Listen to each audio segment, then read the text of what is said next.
Throughout history, people have always wanted to discover the true nature of the world which they live in. What is the universe? How did it come into being and why? Many opinions have been put forward, which have remained at the hypothesis stage due to the impossibility of being proven. The simplest such theory, and the most widespread at the same time, considered the cosmos the creation of gods. With the development of science, people began to seek alternative options, some even more bizarre than the religious ones. In the 1920s, the priest and astronomer Georges Lemaitre launched the Big Bang Theory, which today is agreed upon by the majority of scientists. And not only them. Pope Pius XII declared on November 22, 1951, during the Pontifical Academy of Sciences meeting, that the Big Bang Theory is in accordance with all Roman Catholic concepts regarding creation. According to this hypothesis, a long time ago, the universe did not exist. There was absolutely nothing, only emptiness. About 13.7 billion years ago, a huge explosion suddenly erupted in this immense nothingness, from which the universe was born. This first universe was so hot that it contained only pure energy. After only 1 second, some of that energy was transformed into the seeds of matter, and the cosmos was filled with dense fog. For 400 millennia the universe grew and the fog began to form atoms. After 1 billion years, a fog cloud became so dense that it exploded, giving birth to the first star. Other clouds followed suit and the stars thus formed slowly grouped together into galaxies. To confirm the Big Bang Theory, researchers rely on 3 major clues. The age of the oldest star is 12 to 13.2 billion years old, which partially corresponds to the age of the universe. Analysis of the light emitted by galaxies shows that objects in space are moving away from each other at a speed that is greater the farther they are from Earth, suggesting that the galaxies were once gathered in a single region of space. In all regions of the universe there is still a very weak background radiation, a remnant of heat and light torrents from the early moments of the cosmos. Many elements of the Big Bang Theory are encountered in mythology. The void from which the world was born at the beginning was called chaos or ocean by most peoples. At Heliopolis in Egypt, Ra, the sun, stood on a rock emerged from the primordial ocean, Nun, while at Memphis the god Ptah was the one born on the rock. In another Egyptian myth, the waves of Nun gave birth to an island on which 4 pairs of gods appeared. In Finnish-Ugric mythology, the primordial chaos had the form of a huge ocean, from which Number was born, the god who created the world. It is worth noting the similarity of this name to none of the Egyptians. For the Turks, Sambal built the world from clay taken from the primordial ocean. In Mongolian mythology, 2 gods descended from the sky into the primordial sea and fashioned the world from mud on the back of a turtle. In Chinese mythology, chaos had the form of an egg, the spherical shape of the universe immediately after the Big Bang, from which Pan Ku was born, the one who created the sky and the earth from the eggshells. In Babylon, chaos was represented by the winged serpent Tiamat, god Marduk, who signified order, killed Tiamat and created the world from her body. In Norse mythology, chaos, the void, was a chasm that delimited fire and ice. From the collision of the 2 elements, the Big Bang, the giant Ymir was born, from whose body the world was made. In Greek mythology, according to Hesiod's Theogony, chaos is the one who gave birth to the goddess of the earth, Gaia, the god of the underworld, Tartarus, the god of love, Eros, the goddess of the night, Nyx, and the god of darkness, Erebus. The Valentinian Gnosis claimed that the first principle or the father emerged from chaos. The Big Bang, where the explosive creation of matter, is also encountered in Hermopolis Magna, Egypt, where it was believed that the world appeared from the collision of the 4 primordial elements, water, boundlessness, darkness, and air. Also, the Dogon people of Mali say that the earth, air, fire, and water in the egg of the goddess Amma collided, causing 7 explosions from which life was born. The story of the Big Bang, however incredible it may seem, was invented with the most important tool of scientists, the ability to transform real events into mathematical equations. This allowed cosmologists to create a mathematical replica of the universe called the Standard Model of Cosmology, which describes the entire evolution of the cosmos from the Big Bang until today. For cosmologists, the Standard Model works perfectly. However, it has a major flaw: it does not explain everything. The more scientists study the universe, the more they realize that the Standard Model is not an exact copy.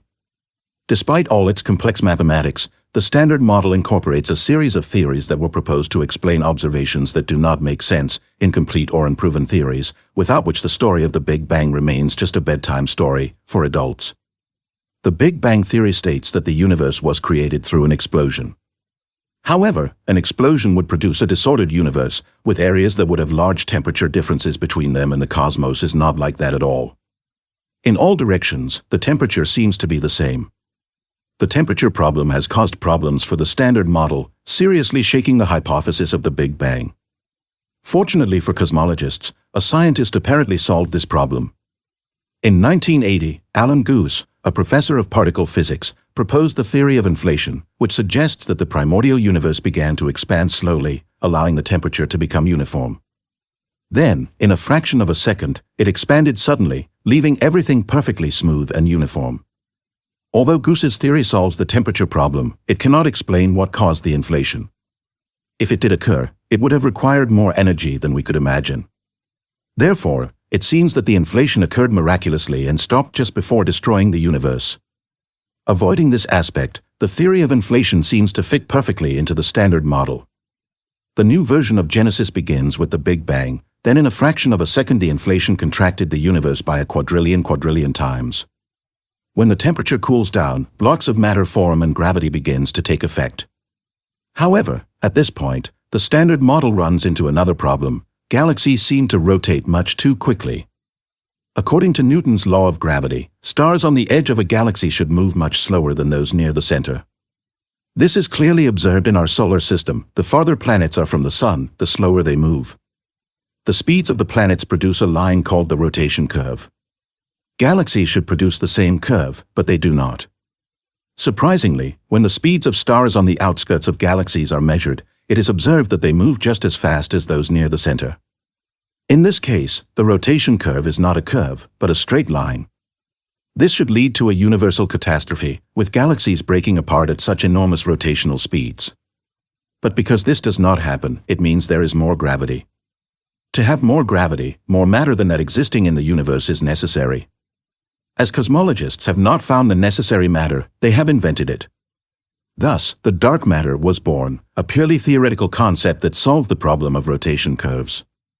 According to calculations, dark matter is 5 times more abundant than ordinary matter, representing 84.5% of all matter in the universe and 26.8% of everything that exists in the universe, namely matter plus energy, according to experts in the Planck mission. However, dark matter also has a major flaw. Cosmologists do not know what it is. It cannot be ordinary matter because it would have to either emit or reflect light. And dark matter must be invisible, made up of particles that we do not know and able to pass through ordinary matter. Despite the fact that dark matter seems to exist only in the imagination of cosmologists, the universe cannot function according to the Standard Model without it. After the acceptance of dark matter, the story of Genesis seems to be solved. The Big Bang occurs, inflation takes control, and everything expands. After 1 billion years the first star is born, then dark matter intervenes. It creates the gravity that allows the formation of galaxies. The universe continues to expand, and as time passes, the expansion slows down. Soon, the universe will stop. The problem is that this does not happen in reality. The universe does not slow down its expansion but, on the contrary, accelerates it. This problem suggests that it is powered by a new force, which has been called dark energy, and although no one knows what it is, it causes a kind of anti-gravity, making distant things repel each other. For cosmologists, it seems to have magical properties. Not only does it cause the expansion of the universe, but as it expands further, more dark energy is created to fill the voids. Which means that there is something hidden in nothingness. The void between galaxies should be empty, without any particles, but it seems to be full of energy. Like dark matter, dark energy is not a solution, but the description of a problem. Another obstacle that cosmologists have encountered comes from observations made with the Hubble Space Telescope, which show that 80% of the ultraviolet light in the universe comes from nowhere. It's like being in a large, intensely lit room, but looking around you only see a few 40-watt light bulbs, said Juna Kollmeyer of the Carnegie Institution for Science, author of a study published in the astrophysical journal Letters. Where does all this light come from? It's missing from our observations, she remarked. Ionized photons, the type of high energy that ultraviolet light needed to turn hydrogen atoms into ions, mainly come from quasars, active galactic nuclei that emit enormous amounts of electromagnetic energy. Since the number of known quasars is much smaller than the number needed to generate the amount of hydrogen ions measured by researchers, it remains unknown where 80% of ionized photons come from. Their origin from an unknown source, perhaps even from the hypothetical dark matter, which is used to explain more and more unknowns of cosmologists, is being considered. This discrepancy only appears in the nearby regions of the cosmos, which are relatively well studied. In more distant galaxies, things seem to fit. At least one thing we thought we knew about the actual universe is not true, admitted David Weinberg of Ohio State University, one of the study's authors. In 2009, a group of NASA scientists announced that the universe makes a sound that is as incomprehensible to humans as the shape, dimensions, or genesis of the cosmos. While trying to find traces of heat emitted by the first generation of stars by using a radiometer, NASA researchers captured some radio waves coming from cosmic space, which represent the so-called space roar. No one knows what it is or what the source of this voice of the universe is, which is 6 times more intense than it should be according to scientists' calculations.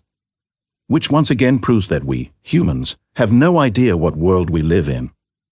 In addition to all these problems, there is also the most important one, the starting point of the Standard Model. If the universe really began with a huge explosion, how could it occur from nothing?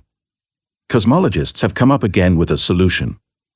Within the void, a point of a special nature appeared, a so-called singularity, something without dimensions but with infinite energy.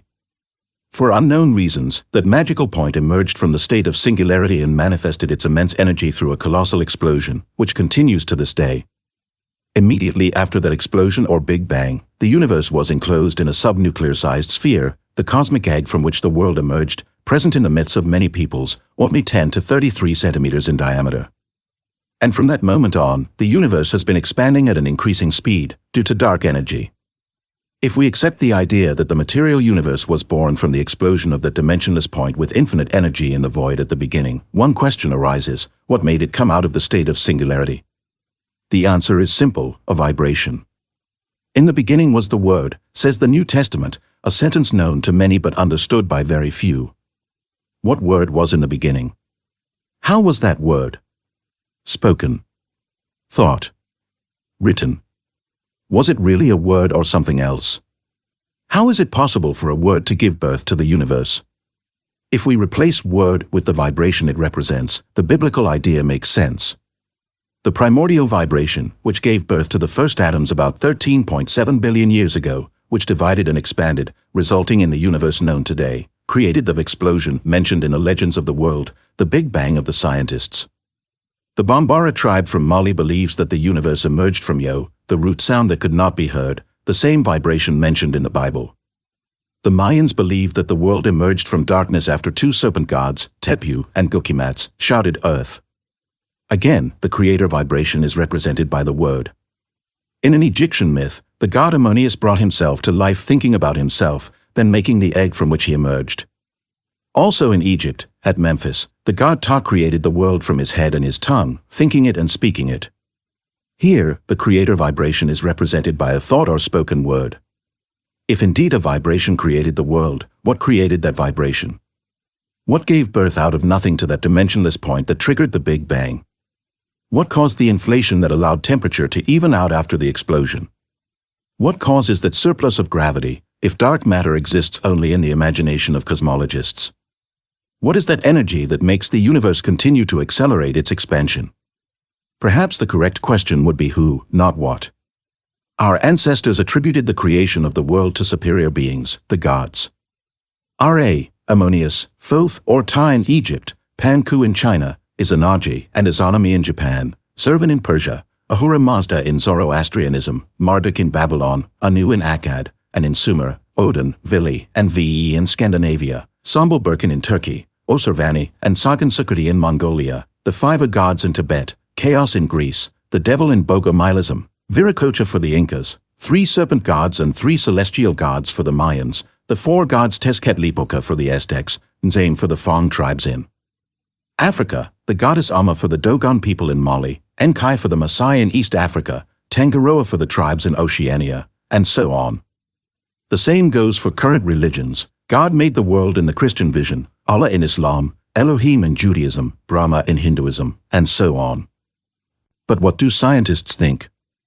Is it possible for a being to have created the world? Surprisingly, many of them say yes.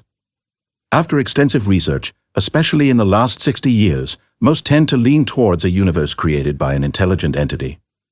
In support of this statement, over 600 scientists, doctoral students at the world's largest universities, have signed a document expressing their skepticism about the hypothesis that only chance led to the complexity of life. Although many scientists agree with the theory of the English naturalist Charles Darwin, there is not even a single piece of evidence for a common ancestor of all beings. The most famous example in this regard is a geological error called the Cambrian explosion. Fossil studies have shown that beyond a certain point life did not evolve slowly, as Darwin claimed. About 530 million years ago, evolution occurred suddenly, at an astonishing speed. In a geological moment, the animal kingdom jumped from simple organisms to extraordinary creatures with a spinal column, compound eyes, and articulated limbs. In the 1960s, geochemists concluded that the Earth's atmosphere was initially different from what it is today, consisting of carbon dioxide, nitrogen, and water vapors, which is what comes out of a volcano when it erupts. Numerous experiments proved that no living cell could have arisen naturally in that atmosphere. In other words, life on Earth could not have appeared by chance, from nothingness, which undermines the concept of evolution. In addition, the complexity of cells and the property of DNA to store information led biochemists to the same conclusion: life could only be created by an intelligent being. Physicists also support this conclusion, based on the fact that all the forces present on Earth, from gravity to the electromagnetic force, have the exact values necessary to sustain life. Any deviation in the values of these forces would make the existence of any living organism impossible. It is worth mentioning an article that appeared in the British newspaper The Telegraph on August 31, 2010, in which, following the experiment at the Geneva Particle Accelerator, it was launched the hypothesis that our universe could have been created in a laboratory by beings from another dimension. Not gods with supernatural powers, but probably humans like us, but much more technologically advanced. But even the world of these people, if it were material, would have had to be created by someone. Is it possible that there are multiple parallel worlds or a multiverse, as the American philosopher and psychologist William James called it in 1895? Trying to find explanations for the zero moment of the original explosion, several physicists have demonstrated, based on the theory of quantum physics, that an elementary particle can be detected in two places at the same time. This generated the idea that space and time are abstract things, illusions of human thought. There is also the theory of a supergravity, based on the fact that gravitational force is much weaker than electromagnetic force or other forces, although in the universe it seems to be ubiquitous, which says that gravity flows into a parallel universe and that the gravitational force that remains in our universe is greatly diminished. These two theories have led to the development of the M theory, or membrane theory, which concludes that there are more dimensions in the world than the three of our universe. And cosmologists have encountered a new problem. Although the standard model seemed to explain the birth of the universe, entire groups of galaxies move in an inexplicable way. This movement has been called the black flow and has generated the idea of the existence not only of one universe, but of many. The belief in multiple worlds, or parallel universes, has existed since ancient times. In Norse mythology, the world tree, Yggdrasil, connected the 9 worlds of the universe. A similar tree is also present in Maya tradition, where it connected Earth to the 13 upper worlds and the 9 lower worlds. Let's not forget about the multitude of worlds in Hinduism or the 9 or 7 heavens in Christianity and Islam. Kabbalah claims that before the appearance of the material world, there were multiple worlds that were destroyed due to a universal imbalance. According to Kabbalists, these worlds are symbolized in the Bible by the kings that reigned in the land of Edom, before there reigned any king over the children of Israel, Genesis 36 verse 31.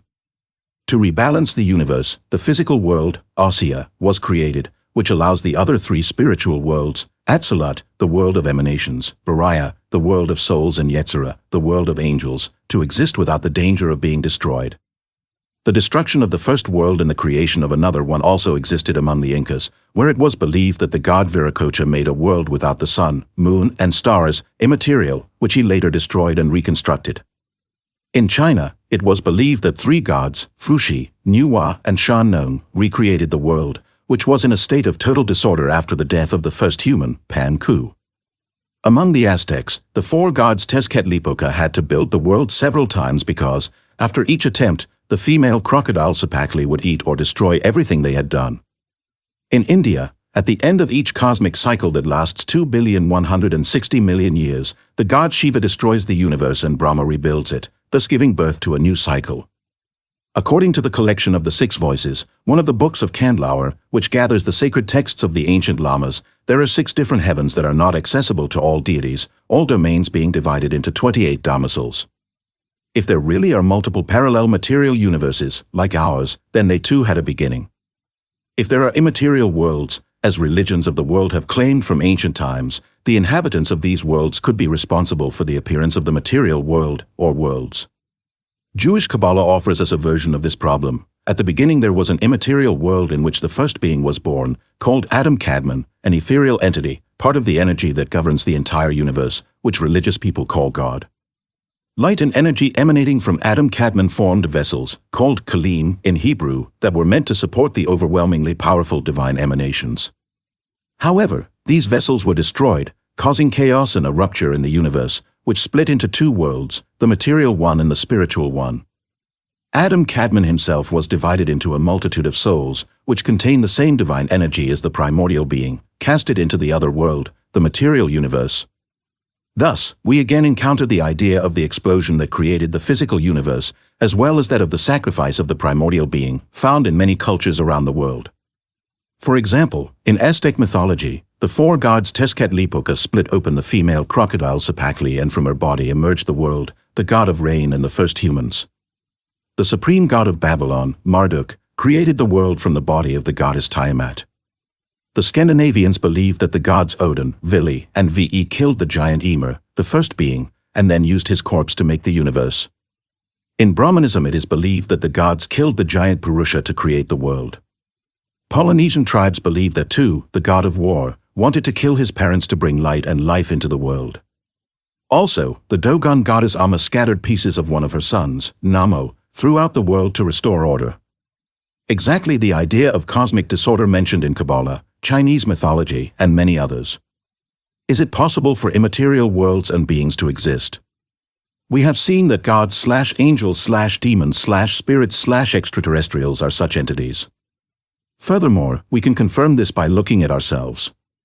According to most religious and philosophical traditions, humans are not made up just of the body, but also of 2 other components, the soul and the spirit. For the ancient Greeks, humans had 3 parts, soma, psyche, and pneuma. For the ancient Egyptians, after the physical body died, 2 immaterial components survived, the ka, a subtle substance, and the ba, the soul, represented graphically as a bird with a human head. Since the spirit and soul are immaterial, the body only represents their vessel. As the spirit comes from somewhere at birth and heads towards something after death, we can assume that the place from which it comes and to which it heads is an immaterial world, just like itself. What this immaterial world is, no one knows exactly. We also don't know what happens there, what laws govern it, or who inhabits it. We can only speculate that that is our true home, the place we come from and where we are heading after a short life, or more, in the material world. Californian occultist Meade Lane named this state of reality Etheria. Occultist Stanislaus de Guida called it astral in 1897. Christians, Muslims, and Jews call it heaven. However, the most commonly used name is the otherworld. Many researchers of the UFO phenomenon and various individuals who have come into contact with extraterrestrial visitors concluded that aliens come from an invisible, ethereal, transcendent world. All religious and occult beliefs claim that not only human spirits, but also other superior entities live in this immaterial world. In this case, they may be responsible for the birth of that point of energy that, through a strange explosion, led to the appearance of our material universe. If the physical world was created by immaterial beings, how was this achieved? Did someone make each atom individually and then attach it to others to create all celestial bodies? Did he take every soul and incarnate it? Did he give every single force, from gravity to electromagnetic force, specific values so that life could exist? Looking closely at our world, everything seems to be made according to the same pattern. Clouds of galaxies gather into structures almost identical to cells viewed under a microscope. The shape of atoms resembles that of solar systems or galaxies, a nucleus, a black hole, around which electrons, stars, revolve.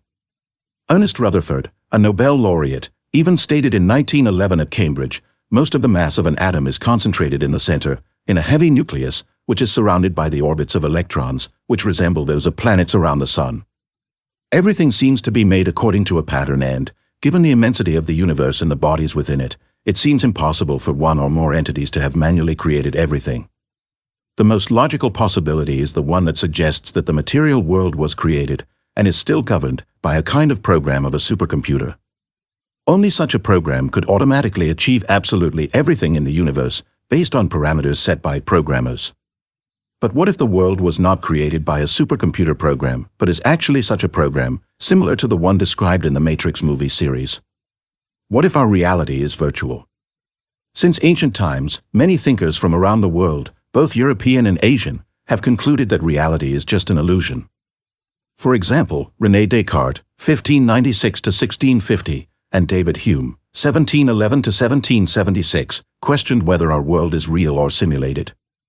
In Hinduism, there is the concept of Maya, the universal illusion that represents the world we live in. Even Albert Einstein once said that reality is an illusion, albeit a very persistent one. For Buddhists, reality is created by our minds, and American comedian and satirist Bill Hicks attempted to explain this philosophy by suggesting that matter is energy condensed to a low vibration. Professor Robert Steiger also mentioned a reality game that has been imposed on us by a hidden and superior intelligence. Also, Muhammad, the prophet of Islam, said in the Quran, "The life of this world is nothing but diversion and play," 29:64, and "The life of this world is nothing but game and distraction," 6:32. However, some of the most surprising theories come from scientists. In 1971, physicist David Bohm from the University of London proposed a holographic model of the organization of the universe. He believed that objective reality does not exist, despite its apparent solidity, and that the universe is at the center of a fantasy, a giant hologram remarkably created, down to the smallest details. American psychology and psychiatry professor Carl H. Pribram developed Bohm's idea, stating that the human brain functions like a hologram, gathering and reading information from a holographic universe. This theory was supported by laboratory results that showed that brain structures see, taste, smell, and touch through a mathematical analysis of temporal and spatial frequencies, leading biologists to conclude that the depth structure of the brain is essentially holographic. In the 1990s, physicists Leonard Susskind and Gerhardus Hooft, a Nobel Prize winner in physics in 1999, suggested that the universe could be a huge hologram. In 1997, Argentine physicist Juan Martin Meldacena put forth a theory according to which the gravity in the universe is caused by a series of thin vibrating strings, which are holograms of events that occur in a flat or two-dimensional universe. After more than 2 decades, a group of Japanese researchers from Ibaraki University managed to provide mathematical evidence in support of Meldacena's holographic principle. According to mathematical calculations, the universe can be considered a two-dimensional structure projected onto a cosmological horizon or, more simply, our universe is nothing more than a three-dimensional projection of an alternative two-dimensional universe.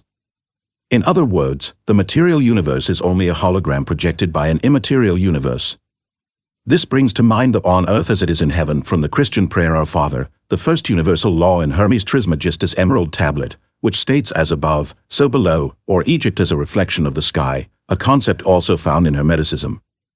According to Craig Hogan, an expert at the Fermilab Particle Physics Laboratory in Batavia, Illinois, USA, researchers involved in the GEO 600 project, a huge gravitational wave detector built in 1995 near the German town of Sarstedt, have stumbled upon a fundamental limit of the space-time continuum, reaching the point where space and time begin to dissolve into grains, ceasing to behave in the harmonious way described by Einstein. If the GEO 600 result is what I suspect it is, then we are all living in a cosmic hologram, Craig Hogan declared. Quantum physics has shown that space and time are abstract things, illusions of human thought.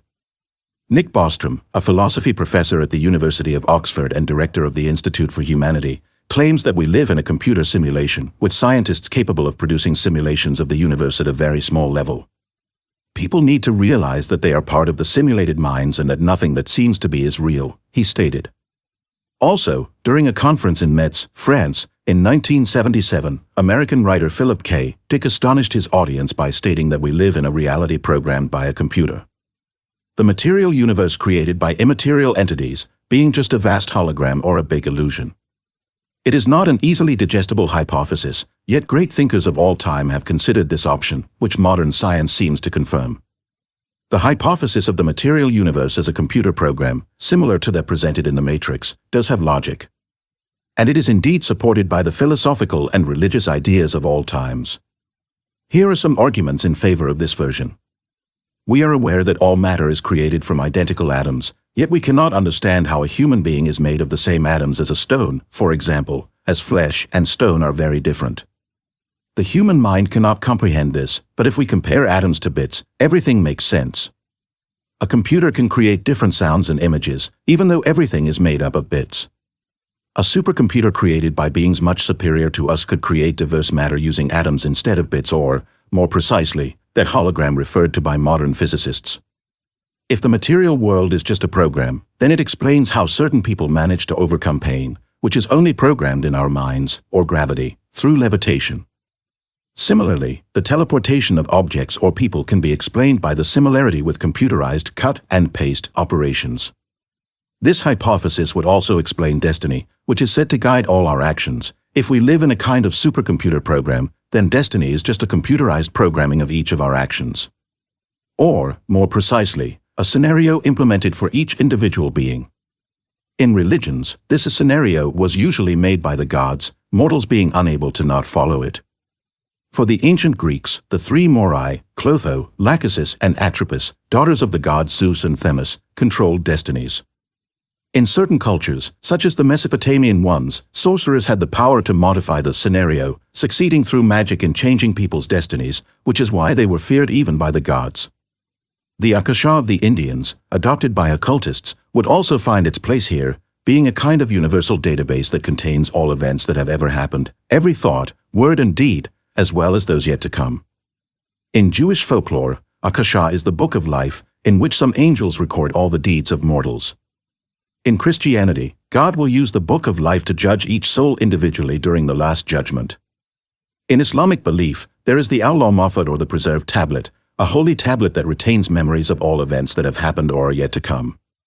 It doesn't take extensive computer knowledge to notice that Akashic records, the Book of Life or the Preserved Tablet resemble a computer hard disk, a device used for storing data. In most religions, divine punishments and rewards are not only reserved for after death but also occur during people's lives. It seems absurd to consider that entities continuously monitor billions of mortals to apply punishments or rewards as appropriate.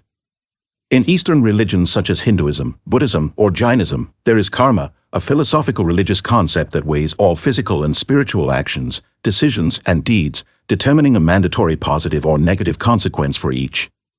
In other words, karma gives each individual what they deserve in their current life or a future one, a law of nature where you reap what you sow. Eastern karma makes more sense than deities watching our every move and thought. It can be understood through the same hypothesis of the universe as a superprogram of a supercomputer. Thus, karma could be considered an application that influences the scenarios of each being according to a set of parameters, good or bad deeds or thoughts, entered by programmers. When encountering these data, it merely offers the individual a punishment or reward accordingly. However, karma seems to reject the idea of destiny or the scenario created for each person, although there may be a middle ground in this case. Perhaps the superprogram in which we live has only established parts of the scenario, with the rest being completed by karma. If this is real, it would mean that reality is indeed just an illusion, as enlightened minds have always claimed. Perhaps this is what spiritual leaders meant when they taught their disciples that matter does not matter, only the soul does, and perhaps for the same reason numerous hermits withdraw from the world, preferring to focus only on spirituality. Instead of inventing dark matter to explain the surplus of gravity or dark energy to expand the universe, we could accept the idea that our world is virtual, where everything follows a program created by superior entities. In this case, another question arises: why did they create this superprogram that we consider the material universe? The Gnostics, who took their name from the Greek word gnosis, meaning knowledge, believed that in an immaterial world there were spiritual entities called eons.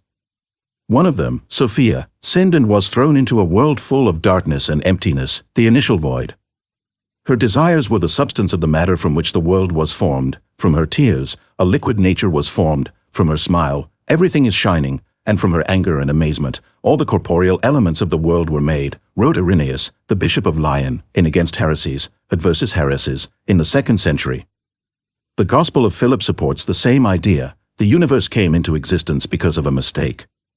The Gnostics not only believed that the material world was created because of a mistake, but also that the human body is a prison, and we entered into the midst of their prison, which is the prison of the body, Apocryphon of John, and so they were imprisoned in the prison of the formed shapes until the time of fulfillment, on the origin of the world. This is the cave of the embodiment of the body in which the crafty ones have clothed the human being, Apocryphon of John. Looking at things from this perspective, the question arises, whether Gnostics were right and the material universe was created as a prison. We do not know the laws governing the world from which we come, that immaterial dimension of the Gnostic eons, but it is possible that there are some kind of crimes or sins there and, of course, a form of punishment for these rule violations. In the 5th century BC, the Greek philosopher Empedocles considered earthly life an exile, admitting, like the Hindus, the pilgrimage of the soul through animals or plants until the final purification, which allows it to merge with divinity.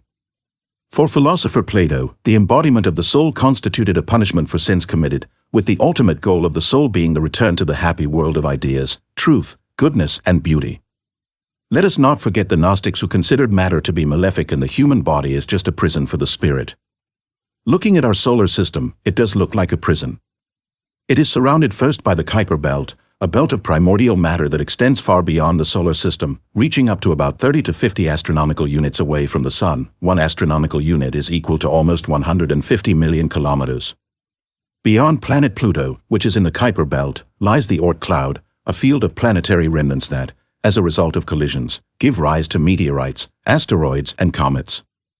The Oort cloud extends up to 50,000 astronomical units, approximately 7,500,000,000,000 kilometers, or almost 1 light year, with its outer limit representing the border of our solar system.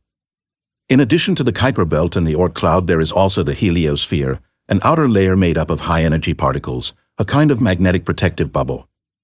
Beyond the heliosphere is the heliopause, a zone in which the solar wind no longer has any influence, located between 75 and 90 astronomical units.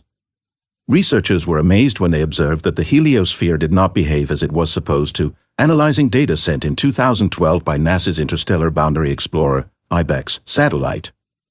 Contrary to physicists' calculations, the heliosphere does not create a shock wave when traveling through space because it has a slower speed than previously thought, and interstellar space has a stronger magnetic field. Instead, in place of the shock wave, IBEX discovered an unexpected ribbon or band of high-energy emissions that regularly change in intensity. Therefore, our solar system is enclosed in a sphere that, through the Kuiper belt and Oort cloud, prevents matter from penetrating, and through the heliosphere blocks the breaching of any form of energy. A true prison, just as the Gnostics and philosophers of antiquity claimed. The sphere in which our solar system is confined is in line with the spherical worlds of ancient philosophical religious systems, such as Gnosticism or Jewish Kabbalah. And this sphere can also explain the universe through the prism of its holographic nature. A holographic universe cannot be as large as we think. This arises a new question. What if there is nothing beyond the sphere that encloses our solar system, with the rest of the universe being just a holographic projection on the inner wall of the sphere? What if the inside of the cell serves as a giant screen on which a false universe is shown to us, to maintain the illusion of existence in an enormous space? This would solve the multiple problems encountered by the standard model of cosmologists, without the need to invent dark energy or dark matter. If the universe we see is nothing but a hologram, it is perfectly normal for it not to obey the laws of physics as we would expect it to. Let's not forget that the gods have always been masters of deception, often resorting to illusions and lies. If this hypothesis were true, it would mean that the material universe is just our solar system, the prison that no being can leave due to its physical and energetic barriers. In this space we are enclosed and connected, like in the Matrix, to a kind of superprogram of a supercomputer, with the illusion of material reality programmed into each of us. Why would such an illusion be necessary? If we are truly energetic, spiritual entities, our true world is an immaterial one, and here we are in a prison. It is logical that no one will try to go back home since they do not know their true nature or that of the illusory world in which they are trapped. Not knowing that we come from an immaterial world and believing that we live in an immense universe, we have no way of trying to escape for returning to where we belong. The great inventor and physicist Nikola Tesla seems to have discovered the truth about the world in which we live, stating, "If you want to find the secrets of the universe, think in terms of energy, frequency, and vibration." The American comedian and satirist Bill Hicks added to this, explaining that matter is energy condensed to a low vibration. Therefore, the true universe, the one hidden from us, represents only a multitude of energies with diverse frequencies and vibrations. This hypothesis cannot gain too many supporters because not many can easily accept the idea that they live in an illusory prison and their own life is a punishment. Most people prefer nicely packaged lies over a harsh truth. However, this is the most logical version. The world is composed only of energies, with different frequencies and vibrations, some of them even intelligent. When an energetic entity was considered a danger to its fellow beings, it was imprisoned in a material world created from condensed energy at a low vibration. In order to maintain the illusion of the condemned entity's imprisonment and those it attracted, the illusion of a virtual world was implanted in them in a way that resembles a super-evolved computer program. However, since there is no chance to prove the veracity of this version, we can only keep it as a hypothesis. We will try to discover the role that humanity plays in this cosmic prison, but until then we must find the real reason for the creation of the material universe as a prison. Because, no matter how much it may bother some of our fellow beings to hear this, the world was not made for us, humans, to rule. Even if John Chrysostom, one of the saints of Christians, deluded himself that the universe was created for men, not men for the universe. We can find out who built the prison, why and for whom by following the story of Sophia, the fallen goddess, as it was